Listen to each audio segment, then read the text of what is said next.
أعطي الكلمة سيد المندوب مع كل الاحترام والتقدير. هناك قائمة للتدخلات وهناك ترتيب للتدخلات. نكمل التدخلات سيد المندوب.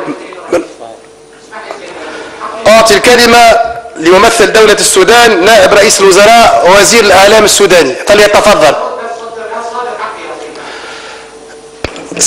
سيد ممثل دولة قطر، أخذت حظك في الكلمة، وهناك تسجيل لكلمات للسادة رؤساء الوفود.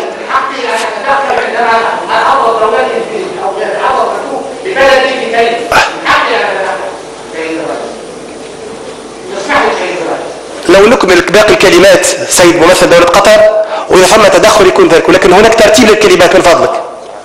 أعطي الكلمة يمثل دولة السودان السيد نائب رئيس الوزراء ووزير الإعلام السوداني، فليتفضل.